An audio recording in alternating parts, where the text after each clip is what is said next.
സർക്കാർ രൂപീകരണത്തിനായുള്ള NDAയുടെ parliamentary party യോഗം ഇന്ന് ഡൽഹിയിൽ ചേരും. സുപ്രധാന വകുപ്പുകൾ നൽകില്ല എന്ന് ഘടകകക്ഷികളെ BJP നിലപാട് അറിയിച്ചു. മോദിക്കൊപ്പം 57 മന്ത്രിമാർ കൂടി ചുമതലയേൽക്കും. സുരേഷ് ഗോപിക്ക് ക്യാബിനറ്റ് പദവി ലഭിച്ചേക്കുമെന്ന സൂചനകളുണ്ട്.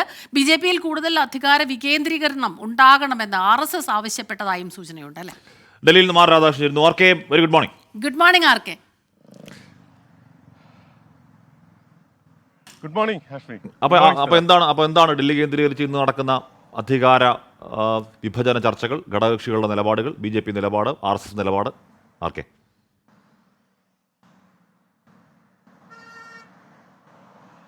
ഹാഷ്മി, പാർലമെന്ററി പാർട്ടി യോഗം BJPയുടേത് ഇന്ന് ചേരും. 11:30 മണിക്കാണ് ഈ പാർലമെന്ററി പാർട്ടി യോഗം ചേരുന്നത്. നമുക്ക് ഈ BJP നേതാക്കളിൽ നിന്നും ഘടകകക്ഷി നേതാക്കളോടും സംസാരിക്കുമ്പോൾ മനസ്സിലാക്കാനായിട്ട് സാധിക്കുന്നത് ഇതിനകം തന്നെ ഏതാണ്ട് ഒരു ധാരണയിലേക്ക് കാര്യങ്ങൾ എത്തിയിട്ടുണ്ട്.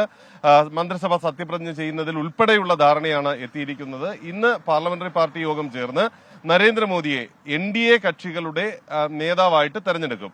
അതിനുശേഷമായിരിക്കും ഈ ഘടകകക്ഷി നേതാക്കന്മാർ രാഷ്ട്രപതിയെ സന്ദർശിച്ച് പിന്തുണ കത്ത് നൽകാനായിട്ട് പോകുന്നത്. അതിന് തുടർച്ചയായിട്ട് രാഷ്ട്രപതി മന്ത്രിസഭ രൂപീകരിക്കാനായിട്ട് നരേന്ദ്രമോദിയെ ക്ഷണിച്ചുകൊണ്ട് ഉത്തരവ് നൽകും. അദ്ദേഹം എത്തി ആ ഉത്തരവ് സ്വീകരിക്കും. തുടർന്നായിരിക്കും സത്യപ്രതിജ്ഞാ ചടങ്ങുകളിലേക്ക് കടക്കുന്നത്. രണ്ട് പ്രധാനപ്പെട്ട കാര്യങ്ങളുണ്ട്. മന്ത്രിസഭയുടെ ഘടന എങ്ങനെയാണ് എന്നതിനെ സംബന്ധിച്ചിട്ടുള്ള ഒരു ധാരണയിലേക്ക് എത്തിയിരിക്കുന്നു. 57ഓളം മന്ത്രിമാരായിരിക്കും ഉണ്ടാവുക. ഈ 57ഓളം മന്ത്രിമാരിൽ 24 പേർക്ക് ക്യാബിനറ്റ് നൽകാനാണ് ഇപ്പോൾ തീരുമാനിച്ചിരിക്കുന്നത്. 24 ക്യാബിനറ്റ്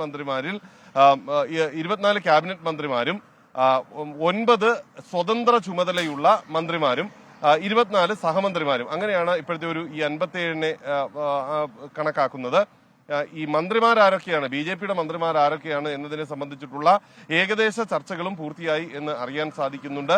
അതനുസരിച്ച് അമിത്ഷാ തുടരും, ഒപ്പം രാജ്നാഥ് സിംഗ് തുടരും, നിതിൻ ഗഡ്കരി തുടങ്ങും. അങ്ങനെ മുതിർന്ന നേതാക്കന്മാരെല്ലാം കഴിഞ്ഞ മന്ത്രിസഭയുടെ ഭാഗമായിരുന്ന മുതിർന്ന നേതാക്കന്മാരൊക്കെ മന്ത്രിസഭയുടെ ഭാഗമായിട്ട് ഇടം പിടിക്കും. ഒപ്പം തന്നെ മനോഹർലാൽ ഖട്ടാറിനെ പോലെയുള്ള പ്രധാനപ്പെട്ട നേതാക്കന്മാർ അവരും ഈ മന്ത്രിസഭയുടെ ഭാഗമായിട്ടെത്തും. ഒപ്പം പുതുമുഖങ്ങൾക്ക് കൂടി പ്രാതിനിധ്യം നൽകുന്ന വിധത്തിലായിരിക്കും ഈ മന്ത്രിസഭ രൂപീകരണം നടക്കുക എന്നുള്ളതാണ് അറിയാൻ സാധിക്കുന്നത്. ഘടകകക്ഷികളിൽ തെലുങ്ക് ദേശത്തിന് ഒരു ക്യാബിനറ്റ് പദവിയും സ്വതന്ത്ര ചുമതല ഒരെണ്ണവും ഒരു സഹമന്ത്രി പദവും എന്ന വിധത്തിലാണ് ഇപ്പോൾ ചർച്ച പുരോഗമിക്കുന്നത്. അവർ 3 ചോദിച്ചിരിക്കുന്നത്. 3 ക്യാബിനറ്റ് പദവിയാണ് ചോദിച്ചതെങ്കിലും അത് പറ്റില്ല. സ്പീക്കർ പദവി പറ്റില്ല. ഡെപ്യൂട്ടി സ്പീക്കറിന്റെ കാര്യത്തിൽ തെലുങ്ക് ദേശത്തെ ആ ഘട്ടത്തിൽ പരിഗണിക്കാം എന്നുള്ള ഒരു തീരുമാനമാണ് ഉള്ളത്. അതടക്കമുള്ള കാര്യങ്ങളും ഏതാണ്ട് ധാരണയായതായി മനസ്സിലാക്കുന്നു.